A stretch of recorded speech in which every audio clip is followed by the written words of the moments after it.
সুতরাং ইমাম বুখারী রাহমাতুল্লাহ আলাইহি ও নাযাউল মাওয়াজিন আল কিসত লিয়াউমিল কিয়ামা কে আমি রাখবো দাড়ি পাল্লা বিচারের দাড়ি পাল্লা রাখবো লিয়াউমিল কিয়ামা লাম আজালিয়া কাল কিয়ামতের মাঠে হিসাবের জন্য আমি বিচারের দাড়ি পাল্লা রাখবো মানুষের আমালগুলোকে ওজন করা হবে।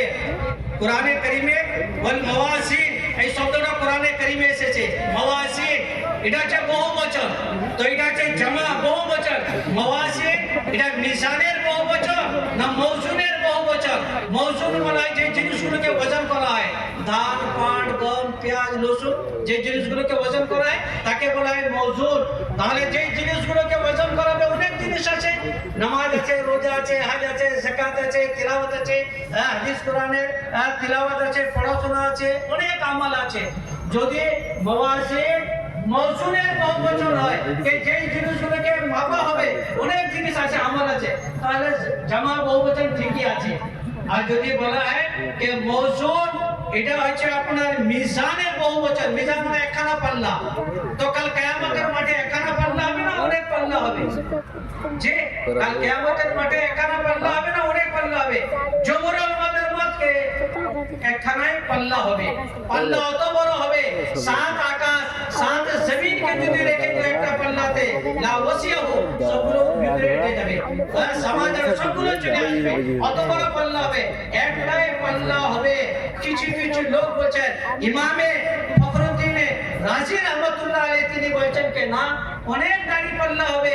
ইমাম ফখরুদ্দিন রাজি রহমাতুল্লাহ আলাইহি নামাজের জন্য আলাদা, রোজার জন্য আলাদা, হজের জন্য আলাদা, দান খায়রাতের জন্য আলাদা, কোরআন তিলাওয়াতের জন্য আলাদা, বিভিন্ন মানুষের আলাদা আলাদা করে দাড়ি পাল্লা হবে, অনেক দাড়ি পাল্লা হবে।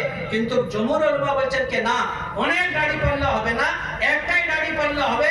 তাহলে মাওয়াজিনরা বহুবচন ব্যবহার করা হলো কেন, জামা ব্যবহার করা হলো কেন? তার উত্তর যে অনেক আমল, তো তাহলে অনেক যদি আমলে তাহলে বহুবচন হবে। দ্বিতীয় যে দাড়ি পাল্লা একটাই হবে, কিন্তু বহুবচন ব্যবহার করেছে সম্মানের খাতিরে। কোরআনে কারীমে আছে কাযযাবাত কওমু নূহিল মুরসালিন, কে কাল কিয়ামতের মাঠে মানুষজন ও কাযযাবাত কওমু নূহিল মুরসালিন, নূহ আলাইহিস সালাতু সালামের কওম কাল কিয়ামতের মাঠে অনেক রাসূলদেরকে তারা মিথ্যাবাদী বলবে। নূহ আলাইহিস সালাতু সালামের জামানায় তো অনেক রাসূল ছিলেন না, একজন রাসূল ছিলেন নূহ আলাইহিস সালাতু সালাম। তো নূহ আলাইহিস সালাতু সালামের জন্য বহুবচন ব্যবহার করা হলো কেন? সম্মানের জন্য, লিত তাযীব ওয়া তাফখীম, সম্মানের জন্য। আল্লাহর জন্য তো কোরআনে কারীমে বহুবচনের সিগা ব্যবহার করা হয়েছে, বহুবচন ব্যবহার করা আছে। ইন্না জাআলনাকুম লাইলা ওয়া নাহারা ওয়া ইন্না খালাকনাকুম আজওয়াজা, অনেক বহুবচন আল্লাহর জন্য ব্যবহার করা আছে। আল্লাহ তো এক, তার তো কোনো শরীক নাই। সম্মানের খাতিরে বহুবচন ব্যবহার করা হয়।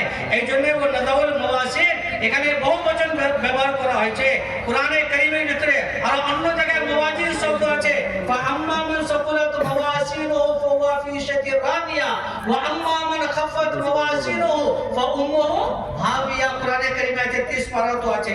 ইমাম বুখারী রাহমাতুল্লাহ আলাইহি ফরমান করে দিলেন যে কাল কিয়ামতের মাঠে মানুষের আমলের জন্য বিচারের দাড়ি পাল্লা রাখা হবে।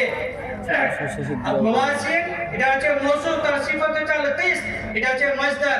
মাসদার জামা ওয়াহিদ বহুবচন সবই ব্যবহার হয়। বা এখানে জাওয়াত মওজুফ আছে, ও নাযাউল মাওয়াজিনা জাওয়াতুল কিসত মওজুফ আছে। ওয়ান্না আমালা বনি আদম ও কওলুহুম ইউজান। এবার বলছেন ইমাম বুখারী রাহমাতুল্লাহ আলাইহি